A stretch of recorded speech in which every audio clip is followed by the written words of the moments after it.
same-sex couples will be debated. If they're agreed by the Church's ruling General Synod, the service could be held after a couple has married in a secular ceremony or formed a civil partnership. Let's talk now to the Bishop of Hereford, the Right Reverend Richard Frith, who's put forward these plans from Worcester, and Susie Leaf is the Director of the Conservative Evangelical Group Reform, who's in our Plymouth studio. Thank you both very much for your time this morning. Bishop, if I could first ask you, this is your proposal, so could you just outline for us how this service would look if it were to happen? What would these services be? Well, it's important to emphasise that the proposal started from parishes within the Diocese of Hereford, where clergy have been approached by same-sex couples wanting affirmation of their partnerships through prayer and seeking the blessing of God on those relationships. And we're seeking to welcome them in the way that the Church has agreed we should be welcoming to such couples, and we're wanting to work that out in our churches as best we can. So the question was, what would this service, what would this blessing service be like? I'm not sure if you can hear me okay. I'll just repeat the question, Bishop. Well, that is a question for the House of Bishops to determine. We have asked, through our synod motion, we have asked the bishops to help us to determine what we can best do within the law without changing doctrine. We're not trying to change doctrine, but we're wanting to find appropriate ways of expressing the welcome that we want to give to same-sex couples in the way that we have committed ourselves as a church. The archbishops have asked us to ensure that there is a radical new inclusion within the Christian church for same-sex couples, and that's what we're trying to do. Bishop, what I'm just trying to get a vision of, really, and I understand the point you're making, this is up for discussion, that is the whole point, but you are someone who's in favour of having some form of blessing service, so I'm just trying to get a sense from you, if you were conducting one of these blessings, what would it be like? Well, I would hope that there would be appropriate prayers, readings, opportunities to affirm the couple in the sight of God and in the presence of other members of the Christian congregation. At the moment, clergy are encouraged to respond pastorally and sensitively to same-sex couples, but at the moment they're very much left to their own devices to do what they think is appropriate. And what we're saying is we think it's important that the bishops should give us overall guidance so that there can be consistency and that we can genuinely seek to affirm these relationships on behalf of the whole church. But nobody's being forced to do it. There's no question of change of doctrine, but that's the intention. Susie Leaf from Reform, you've just heard what the Bishop of Hereford, how he outlines the service that he would like to see becoming a regular part of church life. What do you make of that? Well, I think I'd agree with the Bishop that it is important that we regularise what's going on in the church. We're aware that all sorts of things are happening, but I'd be very concerned to see these kinds of services take place. I think for two reasons. One is that as Christians, as the church, our role is to follow Jesus. And Jesus' teaching is really clear about marriage and about our sexual relationships, that he calls us to live in relationships that are either single relationships, you know, where we have our mothers, our fathers, our friends, our brothers, our sisters, or to get married. And a marriage is between one man, one woman for life. And that's a really, really wonderful picture of the way God reacts to the church. So I'd hate to see anything that undermines that. But at the same time, we want to, yes, bring a welcome to our gay brothers and sisters into the church. If a gay couple, if a Christian gay couple were listening to you now, they can only take from that they are being marginalised from part of their faith by what you're saying. I think it depends on what we're trying to do in the church. Well, you're trying to stop them being married in a church.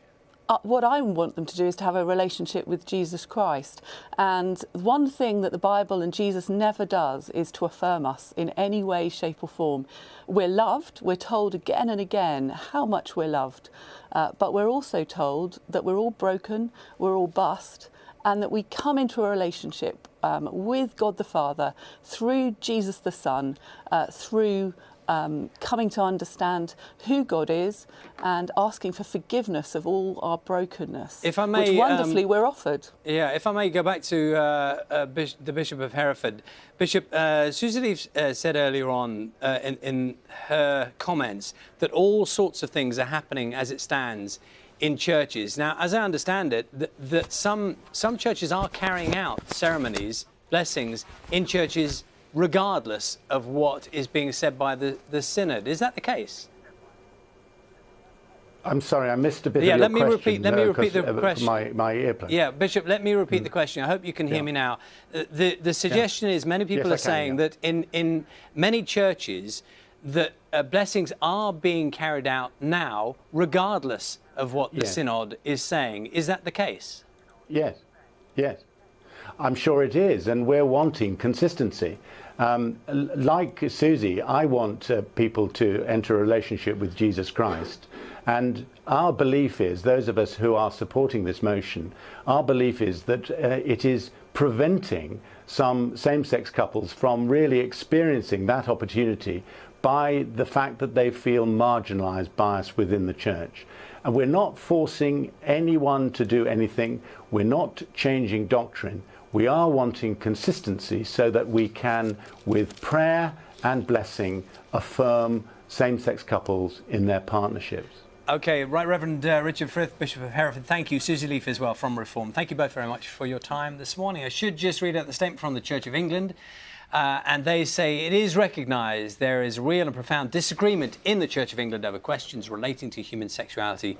We are seeking to find ways forward rooted in Scripture and Christian faith as we've received it, and which values everyone without exception, not as a problem or an issue, but as a person loved and made in the image of God. Couples will be debated. If they're agreed by the Church's ruling General Synod, the service could be held after a couple has married in a secular ceremony or formed a civil partnership. A little earlier on breakfast, Susie Leaf, the director of the Conservative evangelical group Reform, told us why she disagrees with the idea.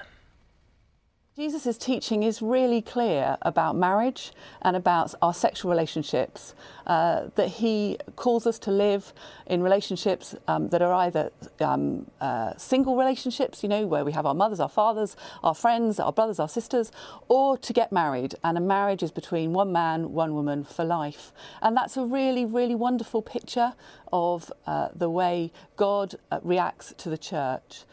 So I'd hate to see anything that undermines that. But at the same time, we want to, yes, bring a welcome to our gay brothers and sisters into the church. Well, we can talk now to Reverend Andrew Foreshew Cain, who was the first Church of England vicar to enter into a same-sex marriage. Good morning. Morning, nice to see you. You were here, and you were hearing the comments there. Yes. Do you want to respond? The Hereford motion that's being debated at the moment isn't about changing the doctrine of marriage. It's about being able to offer services of thanksgiving and dedication to gay and lesbian couples who have made a lifelong commitment to each other, either in a civil partnership or a secular marriage.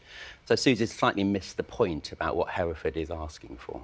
Can you clarify a couple of things people might be slightly confused by? You're sitting here, you have the dog collar on. We're calling you Reverend Andrew, but you are you're retired, but in circumstances that you were forced into. Yes. So once a priest, always a priest. So I'll always be the Reverend Andrew Cain, that Foreshew Cain. But when my husband got a job in Manchester, I left my parishes in London. I'm on a kind of blacklist for the Church of England because I'm married, and therefore, when I left my job in London, there was no possibility of me getting another job in a church. No church would take you? Churches will take me, the bishops just won't licence me. I mean, there are plenty of places that would give me a job, but the bishops won't acknowledge me or allow me to have a job.